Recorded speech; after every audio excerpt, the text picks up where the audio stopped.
um, right now. And I am so The excited Lillian that we McDermott have Show. Dr. Lorraine Day, the woman that started it all for me when it comes to learning about chemotherapy, radiation, and surgery. That means cancer, right? Well, hang on to your seatbelts, fasten your seatbelts, because it's going to be a very educational ride. Time to dance. Hope you're dancing, Dr. Day. I'll be right here, Always. right here. And when you need a friend, you can count on me. I'll be right here, waiting for you.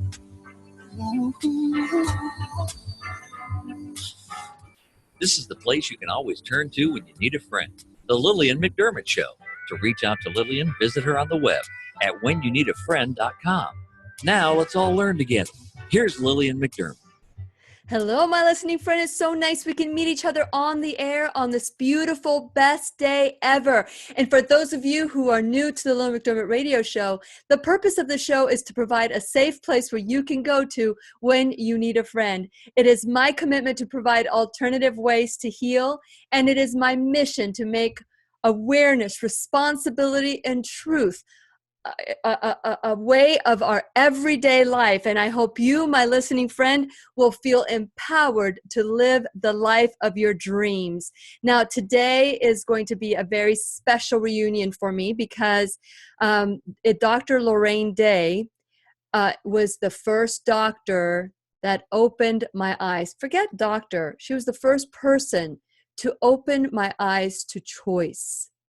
Dr. Lorraine Day was in hospice and given no chance to survival if she did not choose chemotherapy. She did not choose chemotherapy. She didn't want to feed her body chemotherapy or radiation. And it was only when she started to address, while in hospice, days away from death, that she started addressing the factors that made her body sick, that she started to heal. Can you imagine that? Can you imagine being told that you were going to die if you didn't choose a certain way? Well, she is a maverick. And she's been a maverick probably her whole entire life. No one's going to tell her what to do. So she figured out a way to come out of hospice. And I believe it's been like 23 years that she's been dealing with exercise, nutrition, sunlight, water, abstinence, sleep, trusting in that higher power, positive attitude of gratitude, forgiveness. Did I say forgiveness? I should say forgiveness 3 times and gratitude 10 times. And she's going to share today what she did to go from hospice to just a wonderful life of that she's been given, the gift of many years after she was told she would die. And since it is our sole purpose in life to give and receive love and knowledge, I am grateful that Dr. Lorraine Day is back to do just that. Welcome, Dr. Day, to the Lillian McDermott radio show. Well, thank you so much for having me. Well, I am grateful. I love your story. As a matter of fact, like I said, you were the first person that opened my eyes that we can survive without chemotherapy. None of us are chemotherapy deficient. So share a little bit about your background. I want people to know a little bit about your life before you were diagnosed with cancer. Well, I was on the faculty of the University of California, San Francisco School of Medicine for many years. I'm an orthopedic trauma surgeon. And I suppose that that's probably one reason that I survived what was diagnosed as terminal cancer, because I did not let society tell me what I could do and what I couldn't do. When I became an orthopedic surgeon, I was only the 12th woman orthopedic surgeon in America out of 20,000. Wow. At that time, orthopedic surgery was considered a male specialty. And in fact, when I started medical school, there were only a few medical schools in America that would accept women, that would even accept an Wow. And so when I was accepted to the University of California, San Francisco Medical School, we had the largest percentage of women in our class of any medical school in America. And that was out of 150 total students, we had 17 women. And that was the highest in America.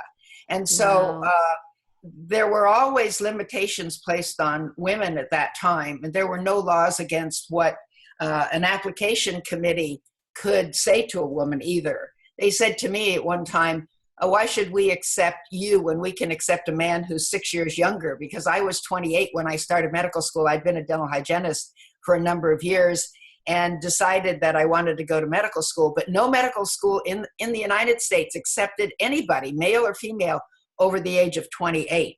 So I was considered very old at that time.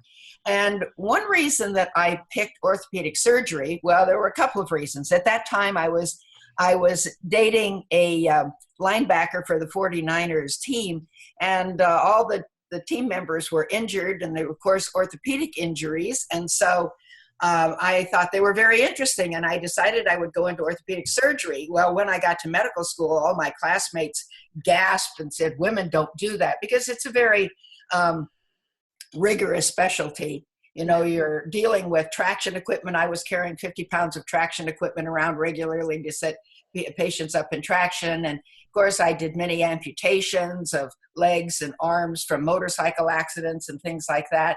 And then spine surgery is, you really need to be strong. And so they were gasping about that. But I said at the time, when my medical student friends came and did an intervention on me, when the word intervention was not used that way at all, they said, you should use your mind. You're going to be just using your hands. You need to use your brain. And you should be internal medicine doctors like us. We think.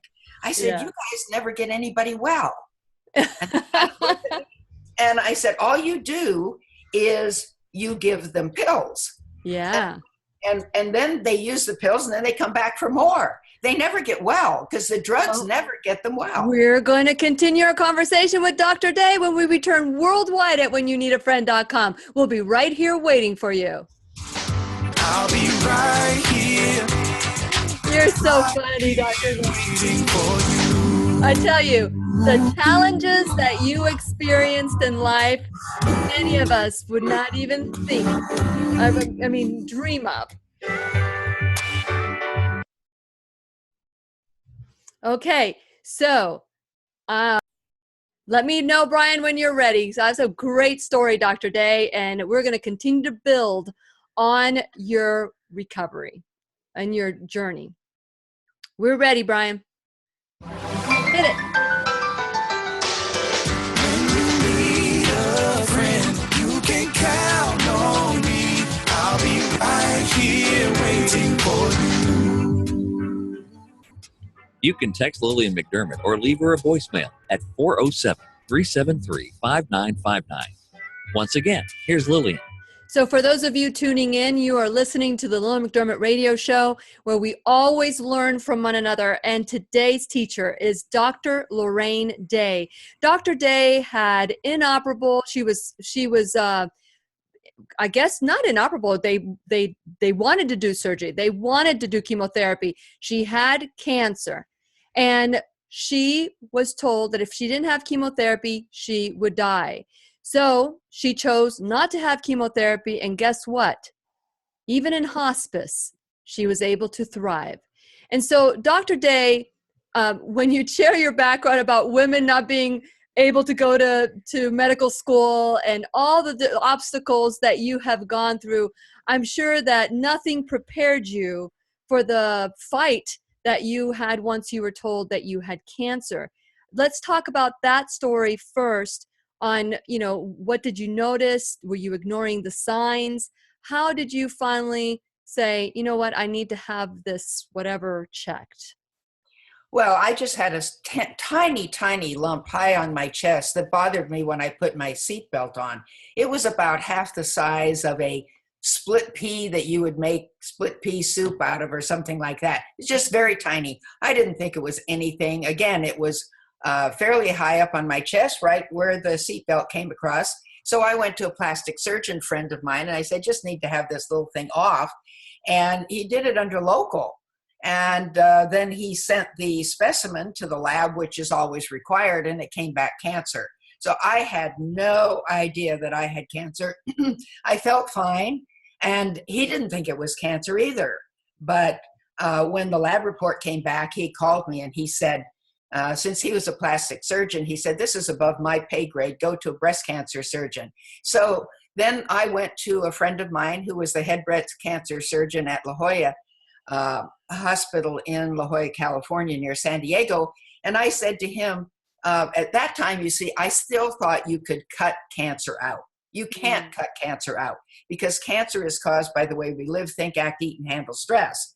And so I told him, I said, you can go through the same healed incision 2 weeks later and see if you can get the cancer out. Well, of course, he could not. He said, it's all through your chest wall. So I realized that I had a big problem. And I knew I wasn't going to do chemotherapy or radiation because chemotherapy is poison. Every doctor knows that chemotherapy and radiation both cause cancer. They both cause cancer. And so I thought, I already have cancer. Why would I take a treatment that causes the disease I already have? So I said, no, I'm not going to do that. And then, of course, they said, you need to have a mastectomy. I said, well, I didn't develop cancer because I had too many breasts. So cutting one or both of them off is not going to cure me. So I have to look around. There's got to be a way to get well. And so I started looking around. I started searching the medical literature. And to give you the end of that story quickly before we discuss more, all the causes for cancer are in the medical literature. They're in there. And I found them all. And in my materials at drday.com, I give you the references for where they are. And yet, you see, we're never taught these things in our medical training because the drug companies control what we're taught. And we're only taught drugs and surgery because changing the way you live, think, act, eat, and handle stress, which is what you need to do no matter what kind of disease you have, doesn't make any money. And unfortunately, that's the problem. It doesn't make any money. Well, I want to add something, Dr. Day. You know, you back then when you were told to do what you were told, which to get the chemotherapy, you listened to your intuition and your intuition said, this doesn't make sense. I'm going to question it. Many of us don't question and we're led like sheep to slaughter. It's a very sad thing that we are in agreement with, that we allow people die every day. Thousands of people die every day of the side effects of chemotherapy and radiation, yet nobody says anything about it. And so when I just recently wrote an article and in PubMed, so I published this as well in the article that I wrote that we're not chemotherapy, nobody is chemotherapy deficient. It says on there that after a clinical trial of studies, they showed that chemotherapy has a 5-year survival rate of 2.1% in the United States, 2.3% in Australia, 2.1% in United States. And I just don't know, and this is just a little side note because I want to get back to your story, why we still, so many years later, are still treating cancer with chemotherapy. Well, the reason is that health care or disease care is almost 20% of the gross national product of America. If you start getting people well, and I'm not saying that doctors know how to get people well and they hide it from people. They don't. Sure. No, I know. Because when they get sick, they do the same things. That should be a wake-up call to everybody. Doctors develop cancer and every other disease at the same rate as the general population. And doctors die of cancer and every other disease at the same rate as the general population. So if your doctor doesn't know how to prevent or reverse cancer in himself or herself, how can they do it in you? Sure. You see, they don't know how to do it. And cancer scares doctors more than it scares patients because patients think they go to the white coats and the white coats can heal them. But the white coats, the doctors don't know how to heal them. So doctors are more afraid of cancer than patients are. In fact, doctors rarely use the word cancer. They always call it the big C because they don't even want to say the word. That's how afraid of cancer they are. So, when I decided not to have chemotherapy, not to have radiation, not to have a mastectomy, all of my colleagues, including the ones who had done my biopsies at 2 different hospitals, they were all friends of mine, and they were horrified. They said, "You're going to die, you're going to die." And let me tell you what has happened to the 4 of us, the 3 doctors who were involved in my biopsies and me. All the doctors told me I would die. Well, the first one, the one that did the biopsy under local, 10 years ago, he died of a massive heart attack 2 weeks after a coronary artery bypass that was supposed to cure him. So he's dead. The second one, who was the assistant on the other biopsy that I had done, who was, by the way, president of the American Surgical Association, so he was very prestigious. He is dead of pancreatic cancer after all the chemo they could give him. And the third one, who was the head breast cancer surgeon at Scripps Hospital, he has malignant melanoma and is getting all the chemotherapy they can give him. And of course, that will not work. So of the 4 of us, the 3 who told me I would die, I'm the only healthy one. Wow. 2 are dead, and the other one is struggling with the chemotherapy treatment for his cancer. So, I mean, they all told me I would die. They were frantic because they were my friends, and they said, "What has happened to you? Why do you have these strange ideas?"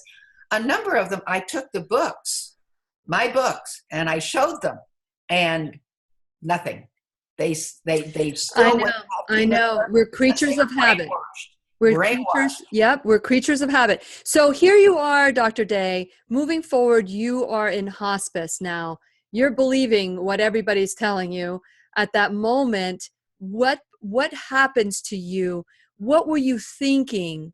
Because everybody told you were going to die, and here you are, almost manifesting what they said in hospice, when all of a sudden you thought what? Well, actually, it wasn't that sudden. I had been working for 2 years. I had been looking for how to get well. I tried 40 different types of alternative therapies that I had heard about.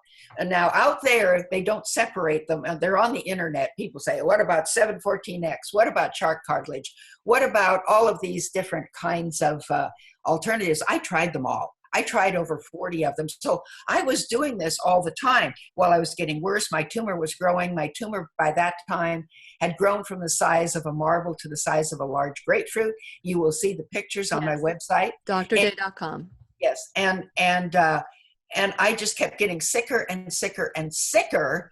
And I was bedridden. At one point, I was really not expected to live through the night. But it was at that point that my husband at the time said, "I'm taking you to the hospital, you're dying." I knew I was dying. I hadn't been able to eat for 2 weeks. I hadn't been able to drink anything or even suck on ice chips for several days. And so I knew that I was dying, but I said, I had 2 choices. I had either had to believe in man, my colleagues who didn't know how to get themselves well, or I had to believe in God.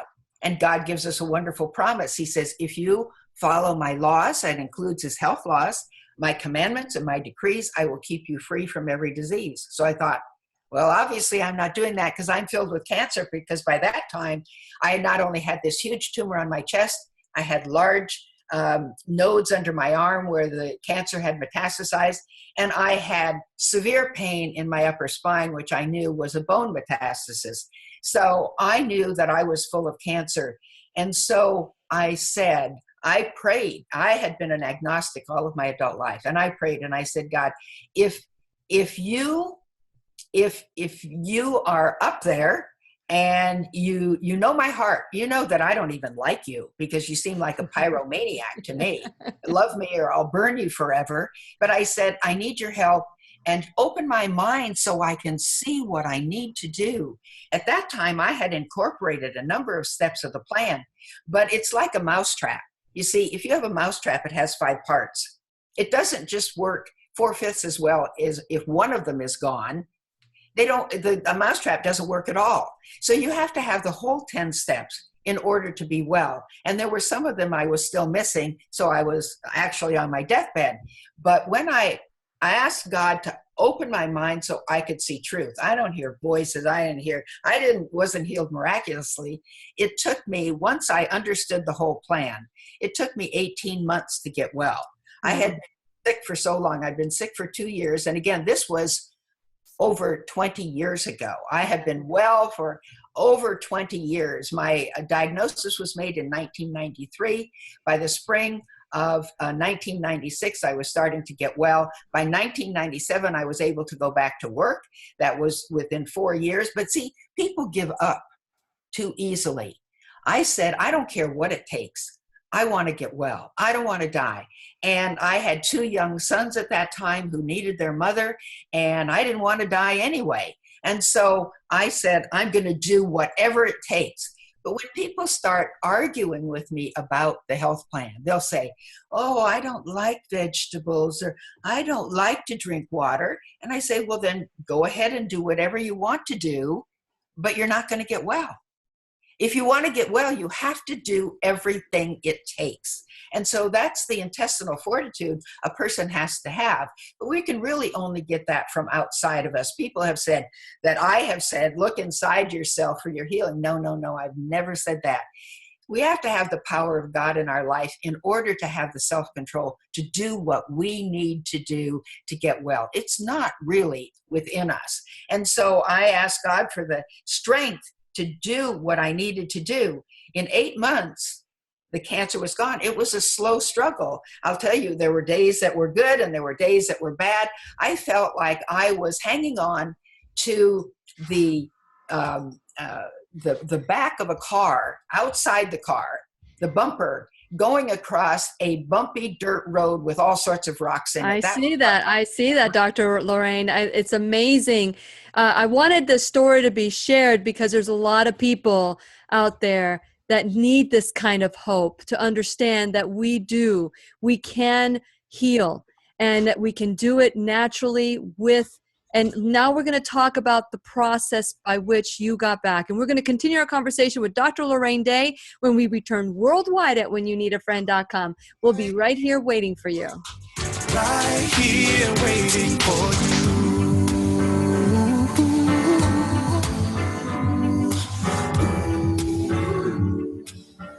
So, Dr. Day, I understand your philosophy and totally get it.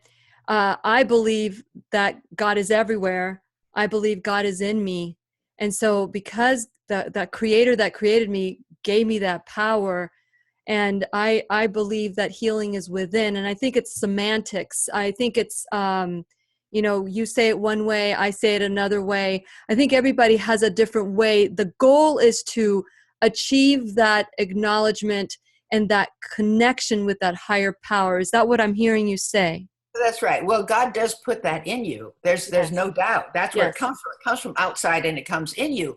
You can draw on that power, but that power has originally come from outside of us. In other words, God is within us now, and then we can pull on that power once he puts his disposition and character into us. Then we can pull on that power inside of us once it's there.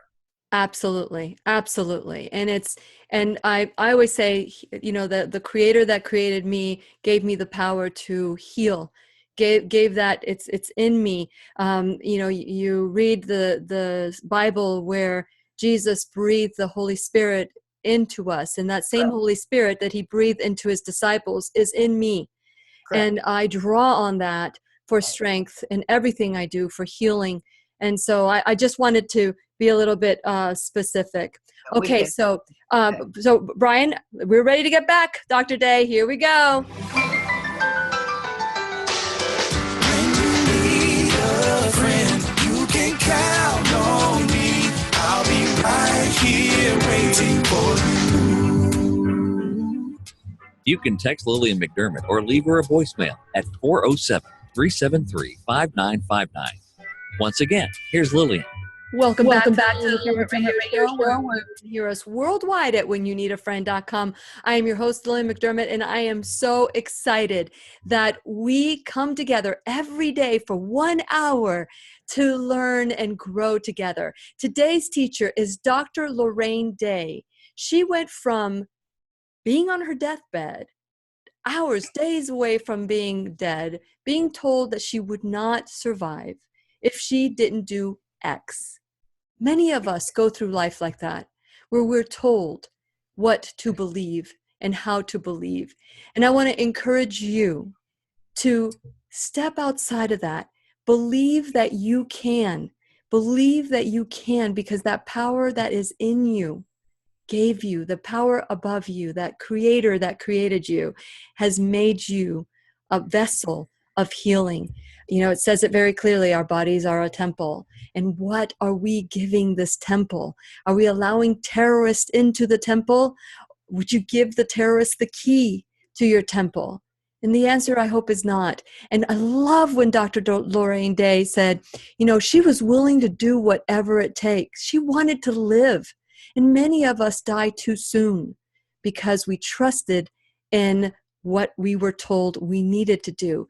Do your research. That's what responsibility looks like. Responsibility is all about empowerment and freedom, not blame, shame, fault, and duty. Those are not words of strength. So I want to encourage you to go to whenyouneedafriend.com.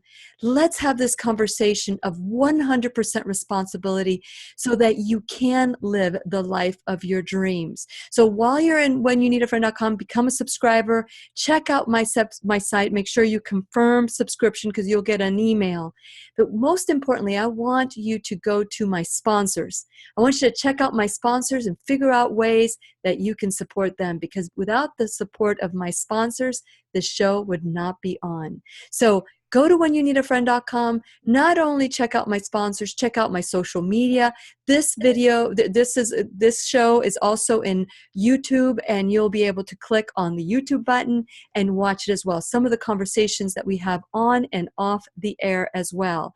And if you have a question or a message that you want to share, you can call me at 407-373-5959. That's 407-373-5959. Or you can text me there as well. Let's grow together. This is the purpose of the show.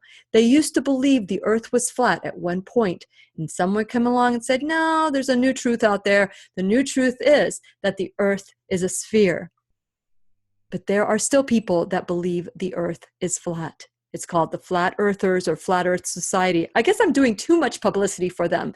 But the bottom line is that you have a choice to buy what they're selling or to research it and then make an informed decision. Dr. Day, I am grateful to you because back when in 2013, when I was challenged to learn a new truth, you were part of that journey for me. And you taught me a new truth about chemotherapy, radiation, surgery. You taught me a new truth about healing the body, and that I am responsible for healing my body and doing everything I need to do to thrive. And you still get patients that tell you they don't like vegetables. What do how do you convince somebody that we're not living the life that is causing us to thrive? How do you convince someone, Dr. Day? Well, I don't really try to convince them. I just try to show them evidence. And what I ask them is, I tell them, what does your iPhone heal itself? No, it doesn't. If you drop it and break it, you generally have to get a new one. Well, you only have one body, and the body is designed to heal itself. If you cut yourself, the cut will heal automatically unless you have destroyed your immune system so much that your cut can't heal, or if you keep picking it open, or if you put dirt in it. But if you leave it alone in a natural human body, it will heal. And so cancer will also heal. It doesn't matter how far down you are. There's only one requirement that you have to have in order to get well, and that is to still be breathing. If you're not breathing, I cannot guarantee that you will get well, because you'll be dead. If you are breathing, even if you have had lots of chemotherapy, you can still dig yourself out of the pit. You can get well because the body wants to get well. You just have to stop harming it. I give an illustration frequently. If you came to me with a mangled thumb and you say, look, my thumb's mangled, it won't heal. And I say, well, what did you do to it? Well, I hit it with a hammer. Really? How long ago? Oh, I hit it with a hammer every day. Well, stop hitting it with a hammer and it will heal. And that's what we do to our bodies every day. We hit them with a hammer by the way that we live, think, act, eat, and handle stress. Stress is a major part of disease. And, doctors are still scratching their head. We don't know if stress causes disease. We'll have to do a lot more studies. Well, that's ridiculous, because here's what happens. When you are stressed, whether you have domestic stress, family stress, financial stress, job stress, whatever kind of stress, the body doesn't separate them. It's stress. You trigger your fight or flight reaction. When you trigger your fight or flight reaction, which every doctor knows about, we're taught about it in medical school, you pour adrenaline and cortisol, which is cortisone, into your body. And that's what gives people great strength for a short period of time to run from a bear, to run from an attacker, for a mother to actually lift up the edge of a car to get her child out from underneath, because we get that great surge of energy from the adrenaline. But when this fight or flight reaction is being triggered constantly in your body, the cortisone that is poured out, first of all, the adrenaline's poured out. It's like you've had about 10 cups of coffee all the time, and you have anxiety. And if you have all this cortisol or cortisone going into your body, that suppresses your immune system, so it cannot function to keep you well. So for doctors to keep scratching their head, they can't seem to figure it out. And this is the important part. Doctors are very good at collecting facts. And they're also very good at staging things. They stage cancer all the time because they don't have a cure. So they busy themselves by staging it.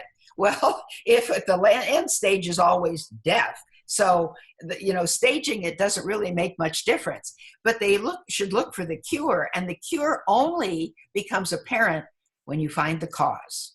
Doctors don't know the cause of cancer. You addressed the cause. It was what got you out of your illness. You started talking about forgiveness and your steps to healing. How big was forgiveness for you? It was huge. It was huge.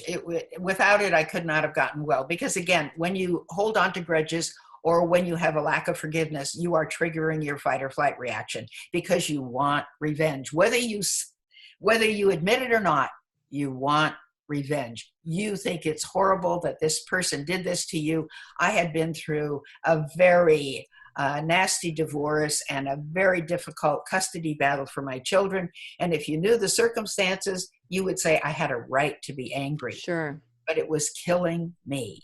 Yes. And I had to, this is the hardest thing, I changed my diet to a totally vegan diet because all animal products promote the growth of cancer because you're eating the hormones of the animal. You're eating actually about 5 times the hormones of the animal, because the animal, before it's slaughtered, it knows it's going to be slaughtered, and it pours out these fight or flight hormones, and you eat those. And so that's one reason that you have to change the diet to a vegan diet.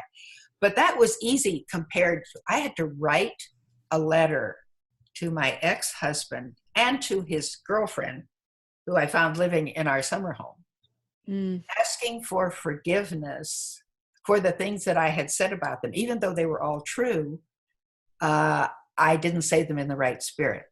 And I had to write a letter. That was the hardest thing I had to do.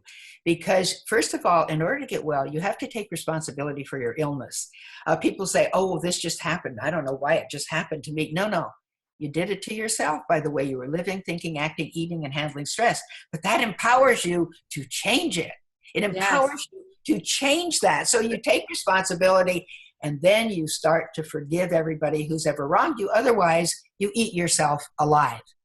And that, Dr. Day, is such great news, that if we create our disease, we can uncreate it by creating something else. I mean, Dr. Bruce Lipton opened my eyes when he said to me, he said, we inherit our parents' DNA, yes, but you can turn it on and turn it off. So you're not doomed. You're not a victim of your DNA. You can turn it on and turn it off by the way you eat, by the way you think, by the way you sleep, just exactly what you were saying. And so to me, that is great news. What we inherit are the recipes that are handed down from generation to generation that made our family sick. What we inherit is the way we hold grudges and deal with problems in our life. What we inherit are so many things that do not support us anymore. At what point do we say enough of blaming and shaming and pointing the finger at somebody else? Yes, you may not have chosen what happened to you, and you may be upset, but holding a grudge is like drinking poison and expecting the other person to die. And we're going to continue our conversation with Dr. Lorraine Day when we return worldwide at whenyouneedafriend.com. What are you willing to do to heal today? We'll be right here waiting for you.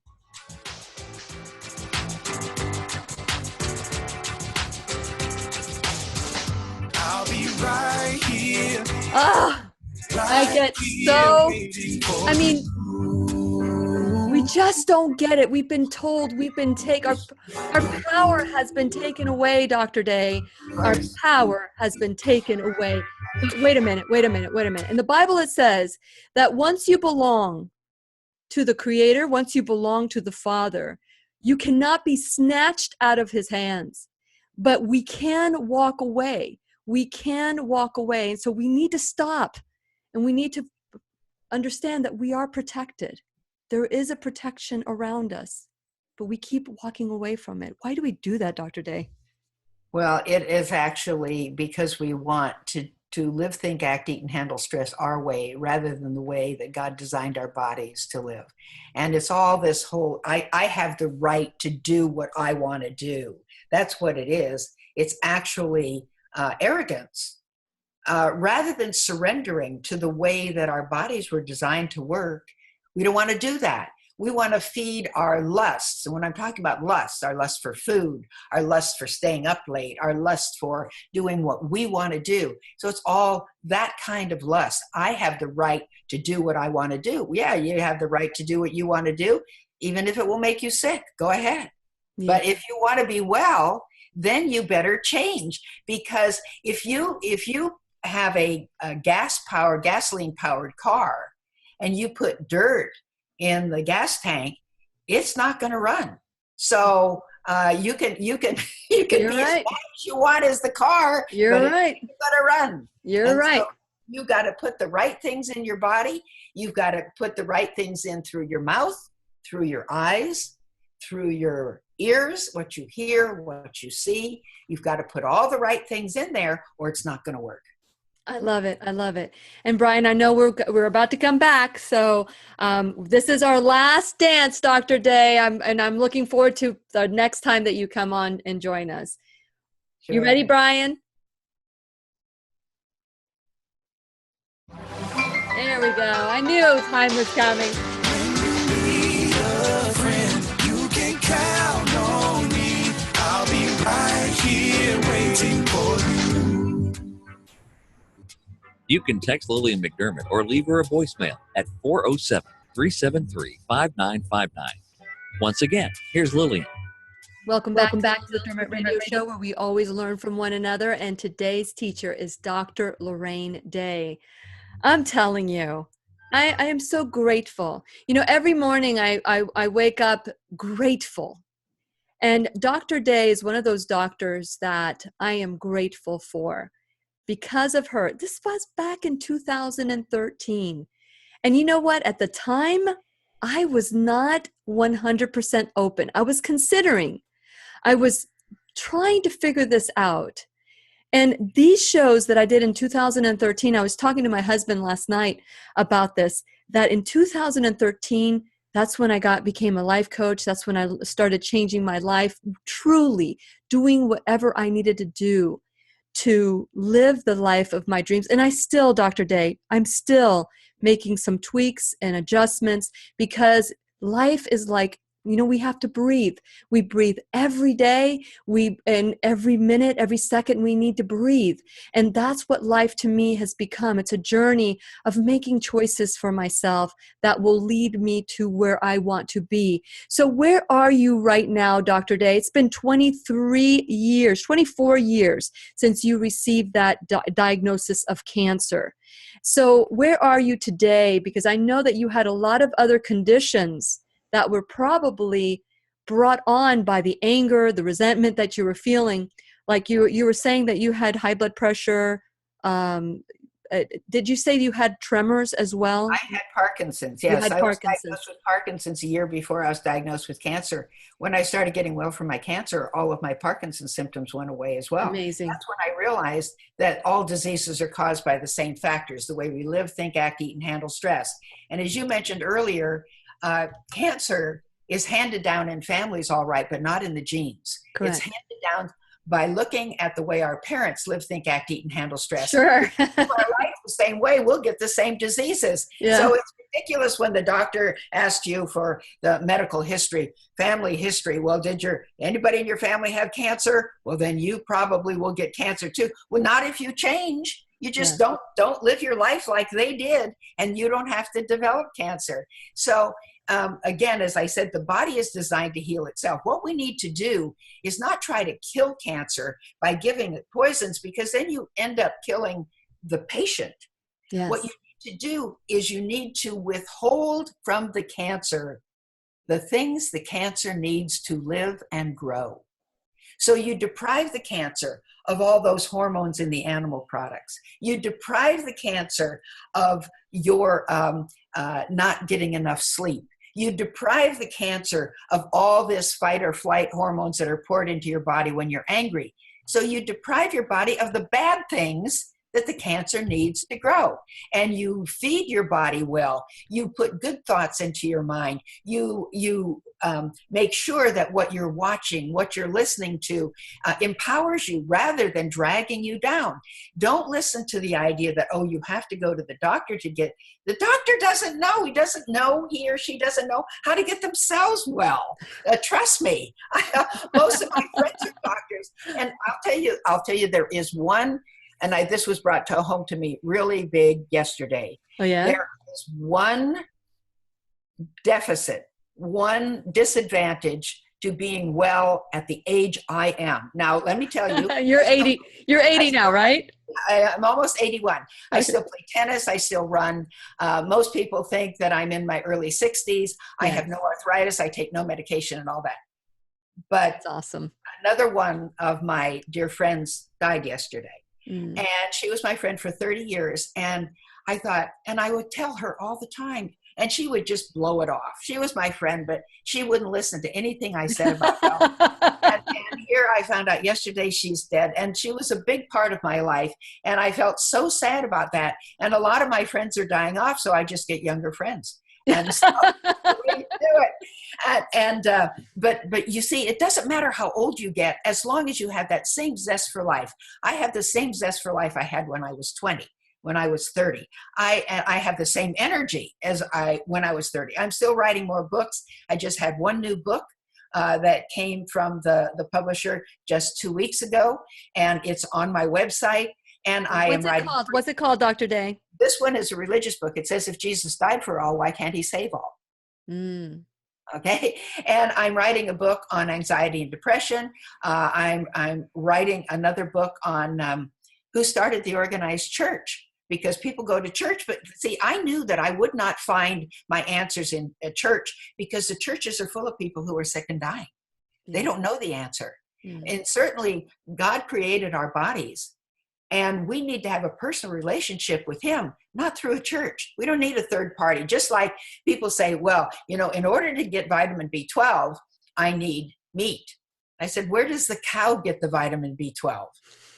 Okay, you don't need your food vitamin B12 secondhand. You don't need to eat the cow to get your vitamin B12. The vitamin B12 comes from the grasses the cow is supposed to eat.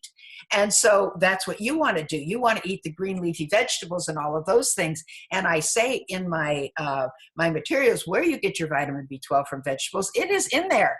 The reason the doctors have said for so many years you have to have meat to get your vitamin B12 is because the amount of vitamin B12 that a person needs to be healthy is so tiny, they were not able to even test it and find it in vegetables. But now they've been able to find it. And you see, then they say, where do I get my protein? Well, protein is all in vegetables. Spinach is 49% protein. Lettuce is 43% protein. Lemons are 16% protein. People don't realize that God put protein in all of these things. You don't need to eat a dead animal in order to get your protein. Mm-hmm. All you need to do is eat fruits, grains, and vegetables. And that's what I've done for 24 years. And I have this massive energy. And the doctors who took care of me are all dead or dying. My friends who haven't listened to me are dying off, and I'm the only one that's healthy. So I would say if you just observe, you don't have to be a rocket scientist, just observe. They're dead, I'm alive. Not only am I alive, I'm not just dragging around. I've got enormous energy. I work a 10-hour day every day. I make sure I get to bed on time, but I've got a lot of responsibilities, and so when I feel this good at almost 81, mm-hmm. I just want to say to everyone listening, you can too. When people take drugs, the drugs leach the life out of them. If you look at the numerous side effects of every drug, they cause fatigue, they cause confusion, they all affect the brain. Even if you're taking it for high blood pressure or you're taking it for psoriasis, they all affect the brain and they all leach the energy right out of you. That's why, by the way, the Bible calls drug medications sorceries and witchcraft. The word is the word pharmakia. Pharmacy means sorceries and witchcraft in the Greek. You should think about that every time you put a pill in your mouth, because what it does, it leads you away from what you need to do is treat your body properly. The body, as I said, it's designed to heal once we stop harming it.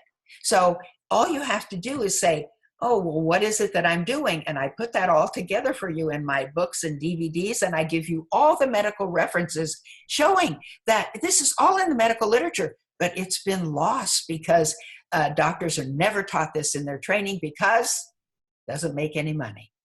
And you know, Dr. Day, many doctors are coming out of what they've learned. Many doctors are coming out that have been on my show saying, I felt lied to. I was disenchanted with being a doctor. All I was told is I could manage medication and right. I wanted more. So many doctors, they've chosen one way or another. They choose to continue with what they learned, or they go out and they start learning a new truth, just like you did.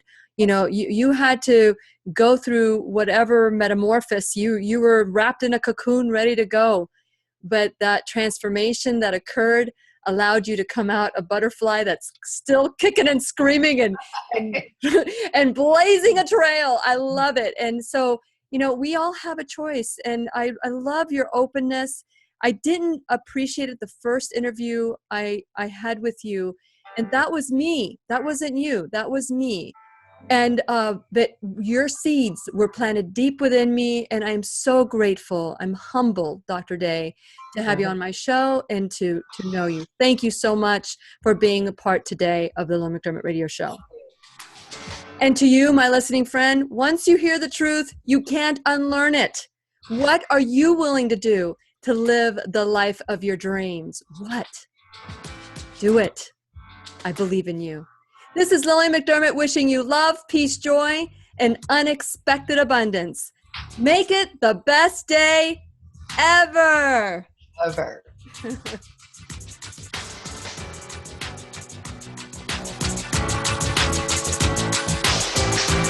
Thank you, Brian.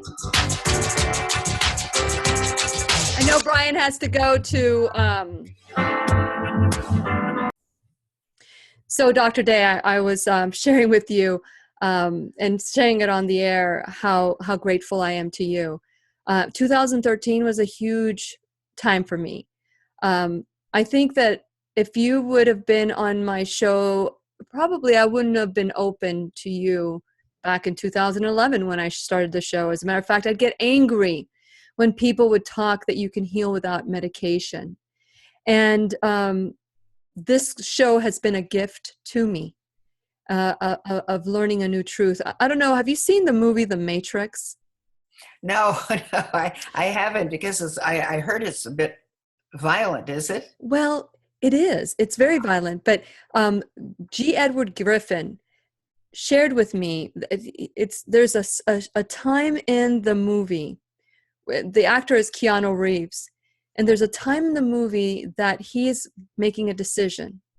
If he takes the red pill, it leads him through a rabbit hole to the truth. Yes. He learns the truth about what's happening in the world. And if you take the blue pill, you go back to La La Land. Yeah. We all take the blue pill. We've all drank the Kool-Aid. Right. And when we take the red pill, our eyes are open and we see the truth. Yes. And so I accidentally took the red pill, and you were part of that, the antidote, the part of me wanting to take this red pill. And I will tell you that G. Edward Griffin later came on my show because he started a red pill convention. Oh, good. Yes. And yeah. And I said, why call it the red pill? And he was the one that told me about it. And I said, yeah, I just don't like science fiction. He goes, I want you to watch this movie as if you're watching the story of your microbiome. Mm-hmm. Now I was interested. Right. And I was able to get through the movie. And as I was watching it like that, I was thinking, wow, we really do things to our body that we don't even know we're doing. So how have you been able for 25 years? Are you 100% perfect eating all the time? Or do you, because now you live a healthy life and your body is back and restored, do you have moments where you say, you know what? I am going to have this, or I am going to have that, just because, I know that I will make it up and restore. Do you ever do that? That's one reason that it has to be so painful when you go through it. People say, why do these things have to be so? I was in such terrible pain. I didn't sleep more than 2 hours a night for a year because of the pain. When you go through that kind of pain, you don't say, oh, well, I'll have a little of this and I'll have a little of that. It has to be really painful. If it were less painful, if it were easier, then you would slide back. Yeah. But I don't slide back because I know I don't want to go back there to where I was. That's why one of the first chapters in one of my books, the title is Cancer is a Blessing. And so is every other disease, because it wakes you up. When you're facing a life-threatening disease, some people, God never gets their attention, but some people, he does.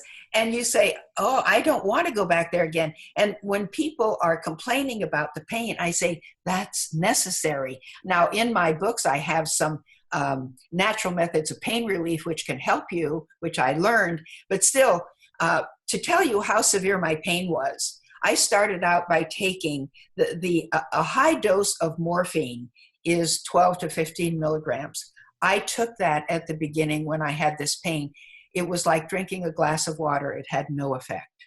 Wow. It had no effect. So I quit taking it because I didn't want the side effects of the drug, but I just was in pain. There were times before I was bedridden, that my husband, if he would go out and go to the grocery store or something, and he would come home, I would be running around the house, trying to get rid of the pain, just running to try to distract myself from the pain. It was horrific. But I realize now it had to be that way because we human beings have a tendency to drift back to, like a dog returns to its vomit. We have a tendency to drift back to where we were. In fact, one person, I was speaking at an organization called the Cancer Control Society, and the woman who is the executive director said to me, well, now that you're well, you ought to be able to eat anything you want. I said, why would I want to be sick again? You know, and Yes. it's not just the food. It's, again, the holding on to grudges. Now those things, when even I can have days where terrible things happen to me, I can accept it with equanimity, because I know that if I get upset or angry at it, I will be back where I was, and I don't want to go back there. Yeah. I mean, I had this tumor on my chest that was in my peripheral vision all the time. I would try to do things, and when I got up, I'd have to hold it up with my hand. It was so heavy. It weighed several pounds, and it would pull down on my chest, making even more pain, not just the pain from the cancer. And I took pantyhose and I tried to wrap it around the tumor and wrap it around my neck to try to Oh, hold it up. And of course, it would just slip right out. I did all sorts of things. I put glue on it to try to do it. And so these are the things that I did to try to just make my life livable. but isn't that a metaphor of what we do with our own internal pain, childhood traumas, unfulfilled wishes and desires? Isn't that what we do? We try to mask it. We try to lift it up, put gum or chew, just whatever we have to do to not be able to actually deal with the root cause, which was the pains emotionally.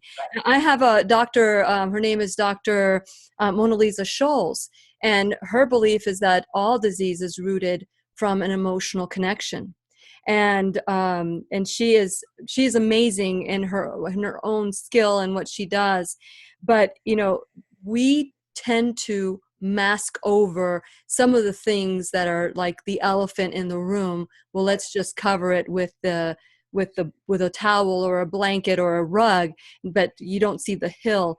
And what I love about you is that you have been consistent throughout. Every time I interview you, I learn something new.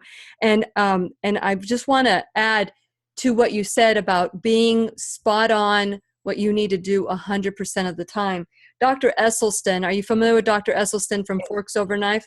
Yes. Okay. So he was on my show not too long ago, and between the recordings like we're doing right now, I said to Dr. Esselstyn, he said to me, he goes, I have people coming to me. I asked them the same question about 80% of the time, eating well, and that 20% kind of like, your body kind of compensates because you're eating well. Mm-hmm. And he says to me, he goes, Lily, I have people say this to me, Dr. Esselstyn, I follow your plan 80% of the time or 90% of the time. And he says, well, that isn't my plan. My plan is 100% of the time. And of course, he's in his 80s as well. And he is just, people like you give me hope that I don't have to, at the age of 54, I look at people that are my age, and I'm not trying to make a judgment or anything, but they look like they're in their 70s or 80s. Right. And so you give me hope, because you say to me, it's okay to be 80 and still be healthy. Of course. And that, people say, I don't want to get old. You don't have to get old. Your chronological age does not have to agree with your physiologic age. And so, and the older you get, the more wisdom you get. So there is a benefit, and I would not want to start over again and go through all I've been through. I like being on this side of it, where I've learned to take care of my body. I've learned to forgive those who've wronged me. So it's really a wonderful place in life, and I feel good. I don't take any drug medications. I don't have any aches or pains. And so you can be that way in your 80s.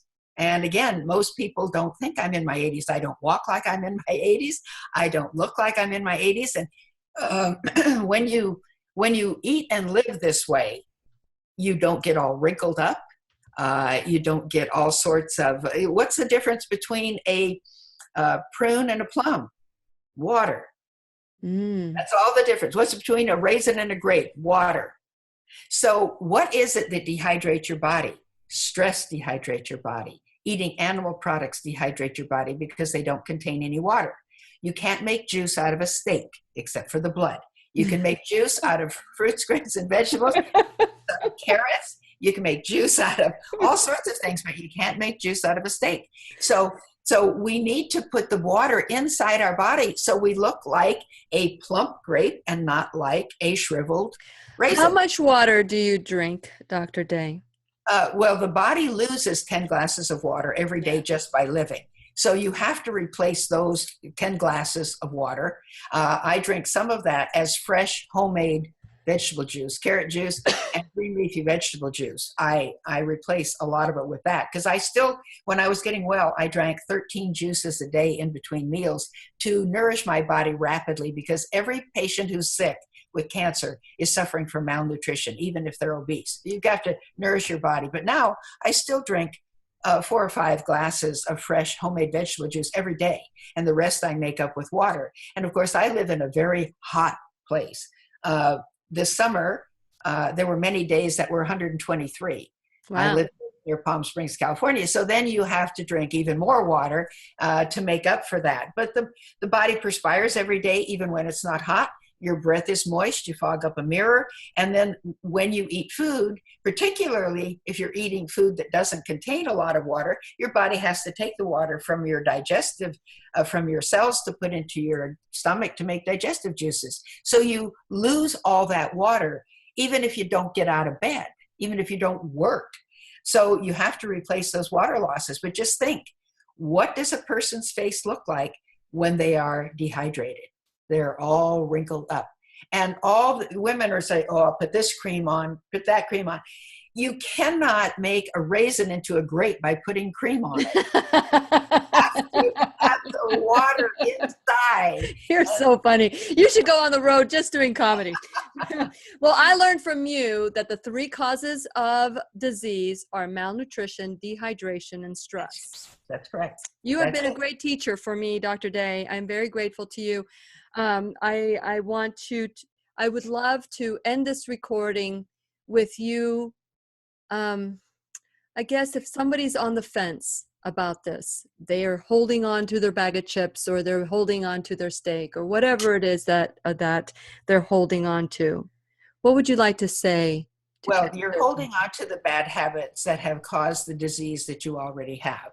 Mm. So, and people love to do that, but you can get well. You have to think, what is it? Do you want to have the chemotherapy and destroy your body? Because it will destroy your immune system. God has given you a wonderful immune system to get you well and keep you well. Do you want to preserve it? Do you want to destroy it? Chemo and radiation will destroy it. If you live, eat, and handle stress, as I have learned to do, you will rebuild it, and it will give you a long and happy life without disease. We are not meant to die of disease. We're meant to just get old, wear out, lie down one night, and go to sleep. That's what we're meant to do. We don't glorify anybody by having disease. And it's a terrible burden for not only us, but our families. And it's not the thing to do. Why would you want to do that to your loved ones? Have them watch you deteriorate and wonder what we're going to do with mom and what we're going to do with dad. No, just be a healthy part of the family until you get very old and one night you just don't wake up. That's the way to go. That's the way I want to go. At 120, that's going to happen. Right. So I am so grateful to you, Dr. Day, and I'm looking forward to our next conversation where we get to learn a little bit more from you. So thank you so much. Thank you so much. And thank you to my listening friends and my viewing friends for spending the time with us today. And I want to encourage you to do whatever it is to live the life you want.